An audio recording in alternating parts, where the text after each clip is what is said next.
Good Friday evening, everybody. What is up? Week 10 of the high school football season officially in the books. A good one at that.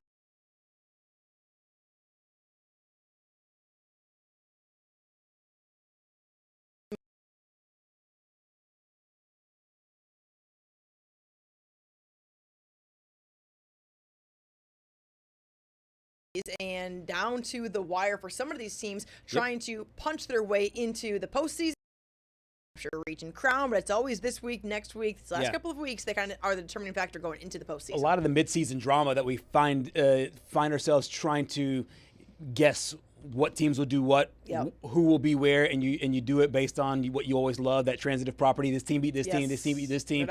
And some of the regions were pretty easy to diagnose going into tonight. Sure. Some were more difficult, and others we knew the four teams. We just had to arrange them. That was the situation in Class 7A, and I think that coming into the year, MGM obviously the overwhelming favorite to go 3 in a row for Region 1 crowns. However, Baker in the mix, as we know, the Hornets beat the Vikings last week in the Battle of West Mobile, and a chance for Eric Scott and company to get it done at home. Let's head over to Baker, Patrick, where the Hornets welcomed in Fairhope this evening. Of course, Fairhope started to really heat up late into the year, Gerhard. So a team that we never really know what you're going to get in Fairhope lately, but we know with Tim Carter at the helm, this is a team that can be disruptive late in the season for sure. So what is it going to take for Baker to get it done? Well, how about Tate Graham and our Zaxby's Player of the Week, Katori Marion, once again doing what they do best. Marion, beautiful juke move there right off the catch and into the end zone. He's going to go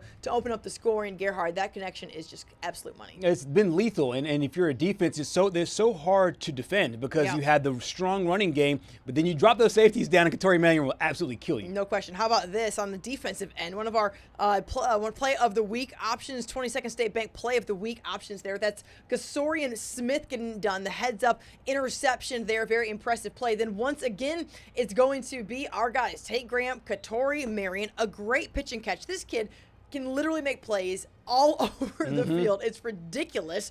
Then Gavin Wood in for the touchdown. That makes it 14-3 at that point. Baker on top in the second quarter. Wood would score again a little bit later in the first half as the Hornets would lead at 21-3. And Baker, the Hornets, are your Region 1 champs for the first time since the 80s. A huge, historic season. I mean, last year was historic. Juan Johnson and company, they finished second in the region behind MGM. Then they won a playoff game for the first time in like 40 years, something ridiculous. But to add a region crown this season in his first season as head coach, of course, returning key players offensively, but they had to do some rebuilding on the defensive side. But congratulations to the Baker Hornets getting it done, the 7A Region 1 champs. You have to love when a team makes history and then they say, we're not done yet, and we're still hungry. And last year, as you mentioned, the first time in 40 years, the Baker Hornets won a playoff game. And it was so special because Juan Johnson did it against his former boss at Hewitt Trustville. And this is even more special because they're able to compound it with their defensive coordinator who steps up as the head coach. But it's the offense that leads it, like you said. It's true. Katori Marion, Tate Graham, strong running game. They get it done. First time since 1989. Peter Albrecht told us I had to go back to double check. 89. Since the last time they won a region championship. That's incredible. That is absolutely incredible, guys. We will have more from Class 7A in just a moment, but let's crown another region champ over 2 undefeated teams in 6AG. You're out of this one to begin the game there, our game of the week. Yeah, if you're just watching the polls, you might think Saraland's just taking this region over, just dominating the region because they're number 2 in the state. Theodore's not ranked. However, both teams were undefeated in region play. Theodore's only losses were to 2 7A teams, but it's Theodore that gets on the board first. They have a really strong running attack. They have Kendrick Abel, J.J. Bush, and of course Christian Overton. And Overton gets into the end zone to start this game, and it looked like early on that the Bobcats would be able to control the football and be able to run. However, the Saraland offense is so lethal. I talked to Coach Steve Mask before the game. He said they reminded him of a basketball team. I thought it was a great analogy. Reminded him of a basketball team that when they're on fire, like the Golden State Warriors, they're just so hot and they can score at any point. They do so big time. You saw Jamison Roberts on the run, this time on the pass. He gets Cy Bird now. I think this is 3 touchdowns of our highlights in the last couple of weeks. It's a really good connection. We're used to seeing Deshaun Spencer on the receiving end, and now it's been Cy Bird. This time it is Eddie Turner on the run. He would get tackled at the 2-yard line. They would end up pushing it in, I think, via the tush push here from Jamison and Roberts. And they take a commanding. No, did that at the high school? Nah, I think so. Yeah, I guess so. Yeah, they take a commanding 31-7 lead at the half. And these games kind of played out similarly for Saraland over the course of the entire season. Once they get out to a quick lead, they don't stop, and they just keep going, and that's the strong part about this football team. And it's good to see Jeff Kelly and company once again. You know, they got their final game of the regular season taken away from them. Montgomery Catholic decided to not play that football game, so this was the end of the regular season. Perfect 9-0 in a region title. Yeah, let's take a listen to Jeff Kelly. Patrick, we have that sound. Let's take a listen to Coach Kelly after the win tonight. A lot of respect for our opponent. You know, Coach Bask and the Theodore guys played a great game. They're a tough, physical team, a big-time playoff team, I think. I think they're going to make some noise. This was a physical game tonight, and, you know, we got hit in the mouth. We had to overcome some adversity. We had to battle. We had to keep answering, and I'm proud of our players for just continuing to play ball and make plays when they had to. And, you know, that's the kind of game, the intensity, the fans, you know, that's a November football game. And, you know, I think it'll get both teams ready for the playoffs. All right, good stuff. So once again, Jeff Kelly and company on top of 6A Region 1. Let's stay in 6A. Go over to the Lip. McGill-Tulin welcoming in Spanish Fort tonight. Gerhard and Spanish Fort hurting right now, and these two teams battling for playoff position in the toughest region in the state. Spanish Fort's had a really interesting year. They won, they lost, they won, they lost, they won, they lost. They have not put together a 2-game winning streak or a 2-game losing streak all season long. They just keep bouncing back and forth. Yeah. They were playing this game without their starting quarterback, Aiden Schamberger. Meanwhile, it was hype. Former McGill-Tulin quarterback Aiden Schamberger. That's right. You know what? I'm just saying. Perfect. I mean, literally, I didn't, and I forgot that little nugget. He's been there for so long. It feels like he's been there for so long, but you're right.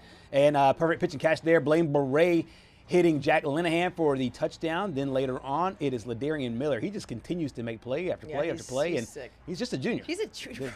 He's a junior. Ended the season with close to 2,000 yards in his like career. A fifth-year senior. Because production-wise, it feels like it. If I'm in 6A, coaching 6A, I'm like, just get off the field. Good God, graduate. I want to find out the record books for that football team, because I think he's got to be close to some of those rushing marks. But the Toros, they don't go away here. Jalen Thibodeau playing a replacement for Aiden Schamberger. He hits.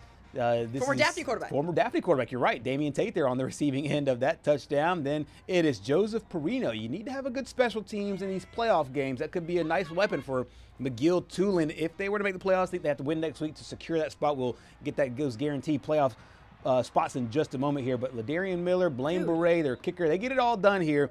And McGill-Tulin wins at the Lip. Senior night is a good one for the Jackets, 45-32. All right, let's talk about 6A really quick, because we're going to get to the St. Paul's game in just a minute. In fact, actually, Patrick, run it while we're running. Talk about 6A, because this is a game I was not expecting. I was not expecting the robot dog, for starters. That's not what I was expecting over at Blunt. And I was also not expecting how this game resulted either. I don't think a lot of people were. This was a really interesting game. The robot dog or the end? Both. Okay. Both. The Leopards had been struggling in region play, and St. Paul's was a strong team last year, made the playoffs, and won a game. And they have one of the best, if not the best player in the state of Alabama in Tank Jones. One of the best in the country. He's back at it again. I had to cut that out of the show. It's a little too much robot dog. That was like robot dog booty. Like, what is it doing? It's like twerking with no hands. A little too hype there. Shout out to the Blunt Junior ROTC. That's their dog. And Dan Kettinger, he loved him. He loved that little dog. Anyways. I was like, Dan only comes over to the sports office. Hold on. Pause this really quick. Dan comes over to the sports office. Actually, put the dog on there. Dan comes over to the sports office like, Simone, I have the best thing you're going to see tonight. And I'm like, great, Dan's going to have his great play. I know, it was a great highlight. He's got a great highlight. He's got something great to show us. Pause it on this thing. And he's like, I got a robot dog. And I'm like, those things are freaky. I hadn't even seen it yet. He's like, you got to see it. I'm like, bro.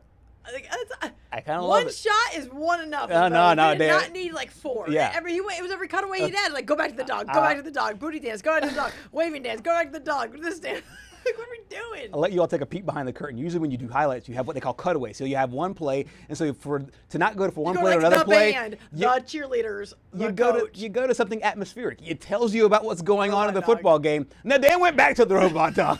He first waved, and then he was back and forth. I'm telling you, he was booty shaking. I thought Waymo was one thing, but this dog thing was another. Well, we'll get you some names out here, because I'll tell you what, Jaden Jones-Mills, Naheem Thomas, Kevon Johnson. They were all making plays for Coach Ray Nelson today.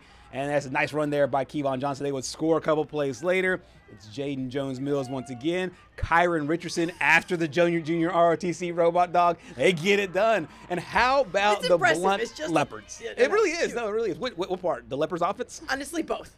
Honestly, both the robot dog and Leopards offense. Because Blunt gets the dub tonight, G. That's right. Yep, 34-28. And I was going to go back and look to see the last time they beat Spanish Fort. This is a St. Paul's. Really St. Paul's. This is a really interesting matchup in my opinion, because for me, Blunt is a team that they're still continuing to build under Coach Nelson. This can be that statement win for this team as they look forward to the next season. So I'm looking at some rankings, so some of the standings here. We have Saraland and Theodore, right? So they're going to be locked in there. That's 1-2. That's right. 1-2. Okay.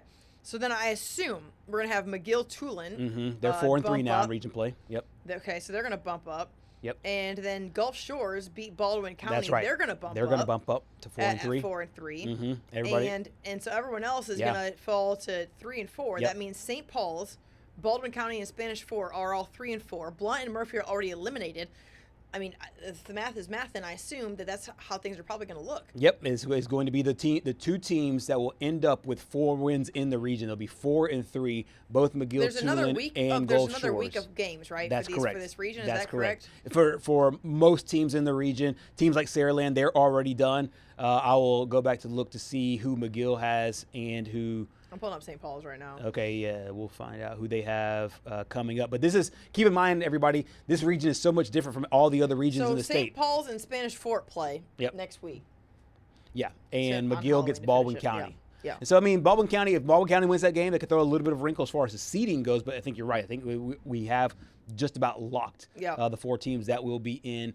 Sans some havoc coming up next week. There you go. Daniel Harper, Robot Dog, going to be a no from me, Big Dog. Hey, listen, I agree with you. I agree with you on that, my guy, Daniel Harper. No question. All right, let's keep things rolling, Patrick. Where are we headed next? How about Satsuma?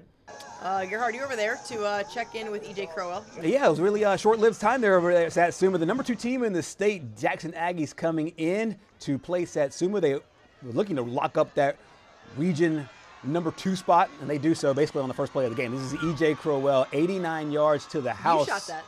I did shoot that, and I was a little worried that the Gator defender was going to take my ankles out, so it took me a while to zoom in there. But the very next play, I knew where they were going. And I honestly, listen, you don't got to coach very hard to freaking figure that out. At about right there, I knew his day was done. Yeah. 2 carries. He threw the ball on the ground and said, "I'm going to sit down." Yeah. I'm done with this. Put me back on the bus. I'm done. And 2 carries, 2 touchdowns, 130 yards, and then a big play there from Landon Duckworth, and a nice catch on there on the other end. Landon Duckworth had a pretty decent day here, and I got a chance to catch both of them on the backside of this. I just ended up overshooting this, but you can just tell they were focused coming into this football game. Cody of course, they were they were the heavy favorite, so to speak. I know there's not a line put on these things, but everybody knew. I don't want to say.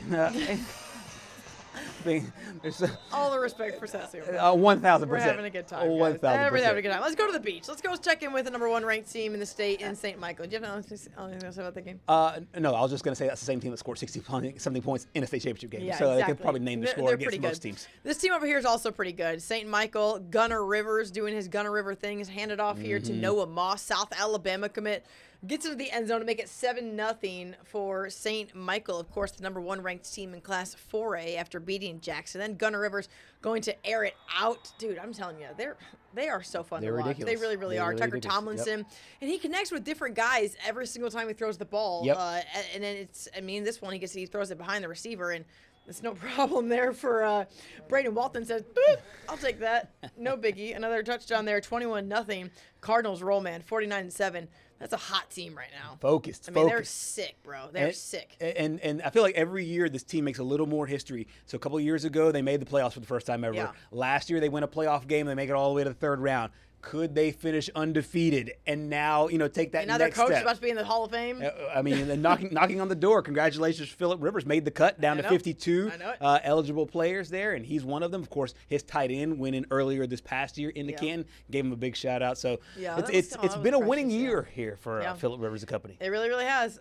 We will see as we roll right along. 4A standings. What does that look like, G? Do we have 4A standings? 4A standings we know 1 and 2. Obviously, it works out just like 6A, where Saraland and Theodore, and in Class 4A, it'll be St. Michael and Jackson. Let me find out the other 2 here. My computer froze up on me. I'm pulling it up. I got you, my guy. I got you. So St. Michael, Jackson, Mobile Christian, W.S. Neal are in, but W.S. Neal beat Mobile Christian tonight, right? So they're gonna have that game. So it's that's gonna be the 3 and 4. It's gonna be St. Michael, Jackson, W.S. Neal, and Mobile Christian in there for the top 4 seeds. That's a really competitive region as well. Very competitive region. Orange Beach is they were competitive this year. Won a couple games early on, but good to see those 4 teams into the postseason. Yep. If you're just tuning in, this is Fifth Quarter Extra. Patrick, Gerhard, Simone joining you for the late night edition of our high school football recap show. Week 10 officially in the books. Always good times going into the final week of the regular season. A lot of teams finishing region play this week, so we start to get an idea of what the top 4 teams going into the playoffs will look like. Not as much drama as far as which teams would get that last spot as we saw last year or last couple of years where it was going down to the wire or going down to several different tiebreakers. We're kind of just starting to have it get carved out, so to speak, in the top 4 seeds. Yeah, there was only, I think, 1 game, the Chickasaw-St. Luke's game, was winning you're in, losing you're out. But outside of that, you're right. There wasn't a ton of drama going into it, mainly because of the way the regular season played out within these regions. Yeah. Let's go over to Chickasaw-St. Luke's. G, I know you did this game on TV for us, and a lot of drama in this one, not a ton of points. Yeah, not a ton of points at all. In fact, there was 11 runs in the baseball game tonight where the Dodgers lost to the Toronto Blue Jays. Well, there was 12 points by the winning team today as Chickasaw went over to St. Luke's and got a win. Remember, St. Luke's last year, they ended up going to the playoffs under Joe Gilmore, one of his first season at the helm there. But right now, it is Derek Sumter and Chickasaw really playing early on. We'll get you some names of some of the guys that made plays for both Chickasaw and St. Luke's in this one. Jaden Collins to Jacob Rambert for a touchdown for Chickasaw. Later on, it was Jeremiah Russell. A nice run for Chickasaw as well. St. Luke's, the Wildcats, getting a big play there from Cedarius Gilmore. And a nice defensive play there. You see Coach Gilmore himself and Chickasaw head coach Derek Sumter and company looking good. Jeremy Thomas with a solid run until it's brought down by a defender here because defense was the name of the game here. 4 quarters, 48 minutes, only 21 points scored in this one, 12-9 the final score as Chickasaw gets the win, and now Chickasaw is in the postseason. And I wanted to actually see their history because I think it's been a long time since the Chieftains, one of my favorite nicknames out there, were able to make it into the postseason. But it was a win and you're in situation for the Chieftains. They get in with a W on the road. Good stuff. Good stuff. Congratulations, no doubt, to Coach Sumter and company. All right, let's go to Davidson at MGM tonight. A big one here for MGM, looking to get back on track, so to speak. Some fireworks, of course, as always, they're in Sims. But MGM looking to get back into the win column after falling to Baker last week. And no problem there as the handoff went to Cameron Smith, hits the hole and into the end zone. He goes 7-0 after the PAT. MGM rolling early on. Davidson will get a little bit of things going, at least when it comes to the special teams here. Nizier Campbell fields this one and gets up the field. Big special teams play, but eventually going to get brought down, and they couldn't get any points out of that drive despite the great return there. MGM up 14-0 in the second quarter. The handoff is going to go back to Smith. Get some nice blocking. That's one thing about MGM. They got some big dudes up front. They get it done. No question. Helps the run game. Helps protection. 21-0 MGM at that point. And the Vikings are going to roll 49-0 the final score. Of course, MGM, we have to look at the 7A rankings. I know that they're already set in terms of who the teams are. Correct. I assume MGM is going to be the second team, the 2 seed. Yeah, it looks like MGM will be the 2 seed coming into this game. So they're now 6-1. Fairhope falls to 5-2. Baker improves to 6-1. But as you mentioned last week, Baker won the Battle of West Mobile. So Baker's the 1, MGM is the 2. Fairhope and Daphne occupy the final 2 spots. Daphne over Robertsdale tonight, and then Fairhope with the loss today. So they will both be 5-2 on the season. And going back to what week did Fairhope and Daphne play? That was kind of earlier in the season to determine who's the 3, who's the 4. Both teams will go on the road in the playoffs, though. Yeah, well, Fairhope beat Daphne. So, Fairhope beat Daphne. So, so it'll be Fairhope the 3 and Daphne the 4. There you go. There you go. All right, guys. So that's what that's going to look like in 7A. It'll be Baker, MGM, Fairhope and Daphne there. That's kind of been the name of the game in Class 7A Region 1 for quite some time when it comes to who are the 4 teams there in the playoffs. For sure. Yeah, and it's so interesting for a team like Daphne. They were the number 9 team in the state and looking to contend for the region championship and then sputter down the end. So they'll go on the road, but however, we've talked to them. They have a new attitude over there. And we saw last year a few teams go on the road, give some teams some scares. So I wouldn't be a bit surprised if all 4 teams make it into the second round. Another region crown up for grabs there in Brewton, where T.R. Miller welcomed in Bayside Academy tonight, G. And listen, Bayside Academy is certainly a team that's looking to make history under Barrett Trotter. They've been so close each and every year, and they have been really, really good ever since that opening game or opening season loss to St. Michael. Obviously, we know what St. Michael is all about. Correct. Then they win 7 some straight games, and tonight looking to vie for the 3A Region 1 crown. There's Brennan Yaman into the end zone to make it 10-0 at that point as Bayside Academy takes the lead. A little bit later, James Kaiser would have an interception here. We've got plenty of highlights from the great atmosphere, but a lot of back and forth affair in this one. At the end of the day, Bayside gets the win 23-14, and the Admirals are your 3A Region 1 champs. What a win. Obviously, Davis Barnett goes there, does a lot of big things for them offensively. That's right. Barry Trotter, I mean, Brendan Yemen, they've got several, Noah Kane. I mean, they've just got staple dudes there on that roster who've been able to get it done. And wow, congratulations to the Admirals for winning the 3A Region 1 crown. Yeah, another guy, Monroe Parton, I saw today where he's committed to Wake Forest, and so a big player there. But no, you've mentioned it. One of the things about Barrett Trotter is it's not boisterous. It's not very loud. He's just quietly building a really solid football team. Last year made a deep playoff run. I know they want to make another one. I had to pull up their schedule. They have a really interesting game to end off the year against Tuscaloosa Academy. Most people down here don't really know, but that's a really good football team in Class 2A. So he opens the season with the Class 4A number 1 team in the state, would eventually be the number 1 team in the state in St. Michael. They end the season with Tuscaloosa Academy. So, and then you sandwich it inside that really good region. This is a really good scheduling situation here for Bayside to get themselves ready for the playoffs. Made a nice little run last year. Won't be a bit surprised if they do so the same this year. So I believe that region is going to be, and again, correct me if I'm wrong here, I believe it's going to be Bayside, of course, goes undefeated. Cottage Hill is going to be second because Cottage Hill beat T.R. Miller. They beat Flomaton tonight. So they're going to finish 5-1 into that region, if my math does me correctly on that one. Then I believe it's going to be T.R. Miller, and it'll be Flomaton. That's right. As the top 4 teams there in Region 1 for Class 3A. Yeah, that's exactly right. And it's so interesting when you looked at the preseason polls, T.R. Miller was a top 5 team in the state. And as you mentioned, Cottage Hill goes to beat T.R. Miller. Bayside Academy gets the win over T.R. Miller this week. Bayside Academy was one of the last ranked teams in this rankings as far as the state rankings.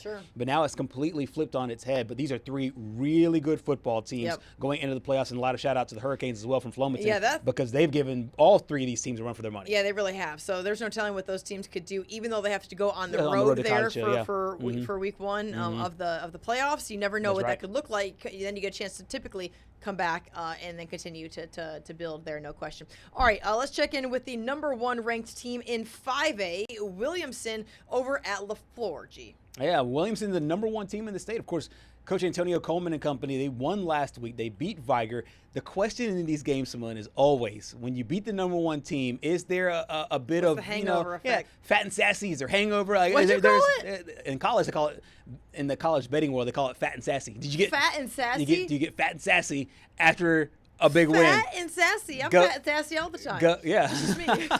P-H-A-T. What?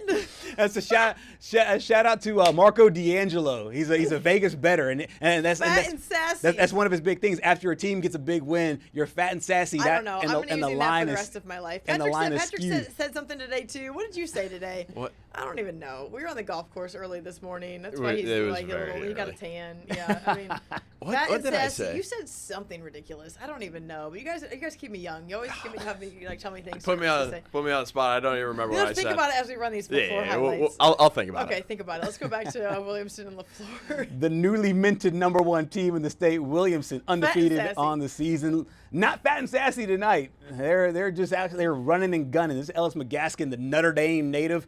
He's going to play defense for Coach Marcus Freeman if he's still there. And the what native? The What did you say? The Notre Dame commit. Oh, they said Notre Dame native, and I was like, wait, what? No, that would be you, our resident Notre Dame fan. Notre Dame season ticket holder, at least the daughter of. But Elspeth Gaston gets things going. This play right here by our good friend, this is Jerome Williams, one of our 22nd State Bank Play of the Week nominees, hurdles Alliance defender. You don't see that very often, especially with this Williamson defense. He's been solid all year long. And Coach Michael Perry has done a great job with this LaFleur Rattlers team. There's another good look there at the hurdle. It's a really athletic bunch. They have fought all season long. Had they beat Citronelle last week, they would have given themselves a shot there at the playoffs. They continue just to play really hard all season long. But it was too much Williamson tonight. And big plays here. Rashad Miles. You got Mossed up there. Head top. That's what Patrick says in the background there. Head top. And, yeah, things got a little chippy is what we heard there towards the end. But, yeah. What did you hear? What do we hear? I didn't even know this. What do we hear? Now we heard a player got, I think, got ejected. We don't have this verified just for throwing a punch there. So it would be. Who was that from? One of our photographers was that? Yeah, this actually it was verified to me. Mm-hmm, yeah, it was. Yeah, they said it was in our. In our little rundown that, hey, one of the players that well, listen, it's a competitive game. They're not out here playing chess, so they can also be competitive. So the top-ranked team in the Daniel country. Harper says I'm going to be a Blue Jays fan tomorrow. I saw that. I'm already a Jays fan. Yeah, she's already a Jays fan. Up 1-0 in that World Series. Big win tonight there over there for Old Canada. Yeah. 28-0 though. Lions get the win tonight. They stay number 1 in the state of Alabama. Yeah, they do. All right, guys, let's go to Gulf Shores. Welcoming in Baldwin County tonight, a 6A battle there as these two teams, like we mentioned a minute ago, Gulf Shores looking to flirt around and stay in playoff contention. Just a couple of years removed from the 5A state championship, and Coach Mark Hudspeth and company said this is going to be a gauntlet, trying to make the top 4 teams in Class 6A. However, it's just kept punching and kept punching. That was a good kickoff return on the opening kickoff by Noah Bowers. However, this might be one of the best plays I've seen. This was great. This was one of our 22nd State Bank Play of the Week nominees. Judson Harris goes up top. Carter Davis has to come back to the football. Oh yeah, I mean, like it was a great throw. I mean, Judd Harris obviously trying to get it down there, and he has a great arm in his own right. But man, Carter Davis just does a really nice job coming back. He has great awareness finding the ball. Correct. Downfield every single time he's running. And every time, Patrick, you can run that one more time. I know it's a little difficult on that little playback monitor, but every single time he does so, whenever he comes to the football, that's one thing that's impressive. Watch the takeoff speed after he catches. He has to slow his momentum and then take off. Yep. And so he's such a big weapon there. But you mentioned he's such an electric player for this football team. And Harris just knows he's down there somewhere. And he can throw it up to him. Throw it up to him. Sounds like a good idea. Get a tutty. And they got another tutty here from Price Stevens, who runs it into the end zone for the touchdown. And Gulf Shores goes on to win it 24-12, the final score. Yeah, so as we know, in Class 5A, we have Williamson, we have Viger, we have UMS Wright, and then we have a Citronelle team looking to punch their way into the postseason. And tonight they were up against Alberta, of course, them and LaFleur kind of battling for that 4th playoff spot. Yeah. But Citronelle on the road against Alberta, and handoff here goes to Javarius Coleman. He's in for the touchdown. Extra point is no good, but it's 6-0 at that point. Then Citronelle's defense going to hold strong here, which of course can always boost your confidence and momentum early in a game, especially when there's the playoffs on the line, so that the goal line stand. A little bit later, some back and forth battle here as the Alberta defense kind of gets one back to him. That's Bennett Tyler getting it done there with the pick. Later, Alberta can't get anything going, but Citronelle is back after a short punt. And that's Kobe Weaver in for the touchdown. We say his name every single week. Yep. And Citronelle going to get into the postseason. Yeah. It's an interesting situation here, Simone, that Coach Jason Rao, if you're listening, you could tell this to your team. Hey, guys, we're in the playoffs.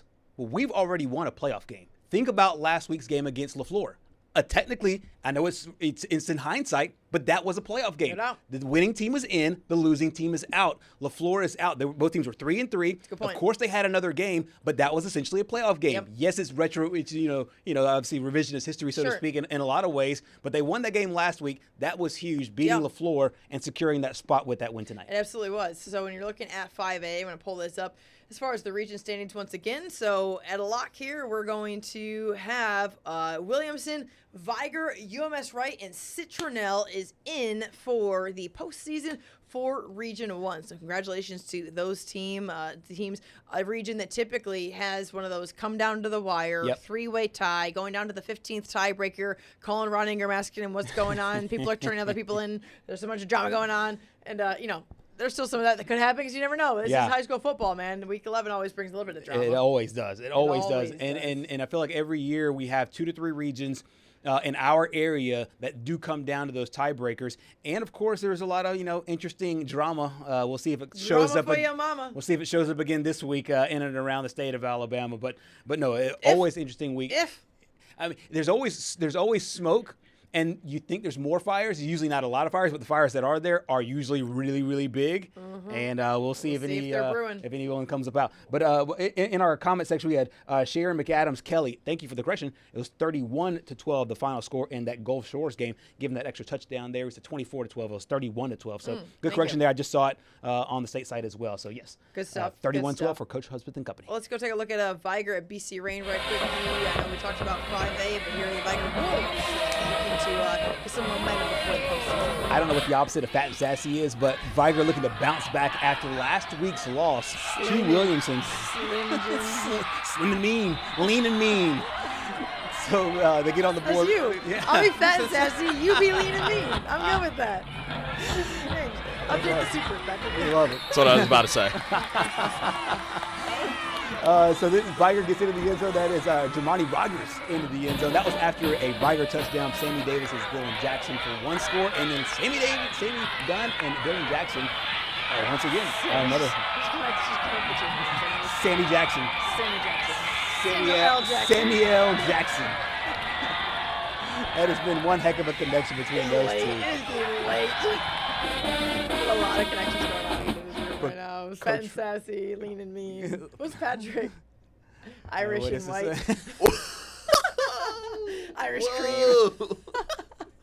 Irish cream. Irish cream. Irish cream coffee. Irish cream, lean and mean, fat and sassy. Love it. I'm down with that. That's a dream team right there. That is. You know what? Right history. The big three. Sort of thing. Viger, though, gets the big win. We'll get you that final score over BC Rain tonight. Final score in that one, 28-6. So they bounce back. They were the number 2 seed in that region, as you said earlier. Would you like to do the honors, the scores, the Gracie scores? The Gracie scores. I do not have the Gracie scores up, but I will indeed pull them up. Let's see. Yeah, I can right start. Here. Let's refresh them up. Saraland wins our game of the week, 38-14 over Theodore. Jackson beats Satsuma, 49-14. W.S. Neal gets a big win over Mobile Christian to get that 3rd spot in the region there, 35-22.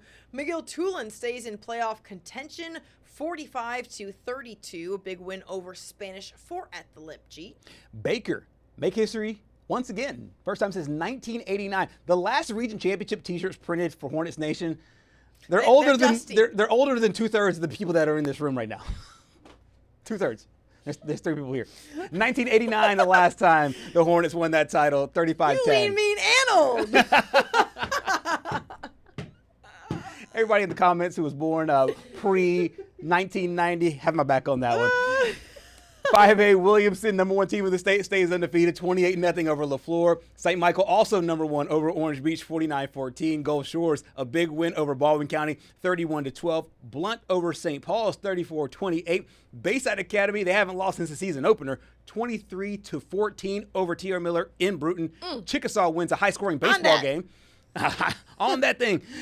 Chickasaw wins a high-scoring baseball game, 12-9 the final score, and they not only win, but they also punch their ticket into the playoffs. Congratulations to the Chieftains. MGM over Davidson, 49-0. Viger beating BC Rain, 28-6. Citronelle over Alberta, 33-7. Cottage Hill over Flomaton, another low-scoring affair, 13-7. Leroy all over Milry, 51-14. Foley beating Alma Bryant, 26-21. Daphne over Robertsdale, 46-13. UMS Wright beating Faith Academy, 51-6. JU Blackshear over Bayshore Christian, 54-3. Clark County, the Bulldogs getting a win over Washington County, 34-21. Sweetwater over Chickasaw, 35-22. Monroe County beating XL, 28-14. McIntosh all over Fruitdale, 52-8. And JF Shields beating Marengo, 31-12.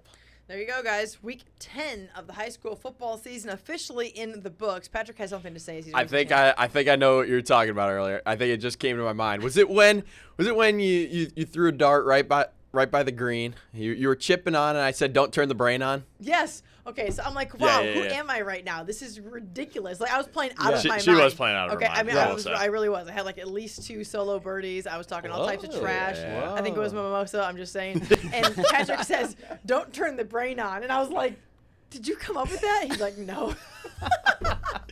I couldn't believe she played basketball. She didn't even know. Because I had the brain on in basketball, bro. I was balling out. You should have claimed that because I had never heard of that either. I was isn't that great? See, that's a young thing. It's a young good. person. It's very good. No, it's like a hot 3-point shooter. It's like he's unconscious. You don't want to turn They the were brain saying on. that about you when they threw you. Oh yeah.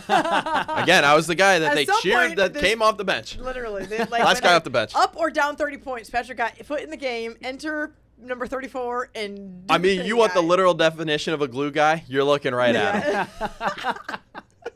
He brought out the team GPA. That's Yes, what we I knew. did. As Yeah, his he dad Team bringing morale. popcorn in the concession stand. As he lit the popcorn machine on fire. No doubt.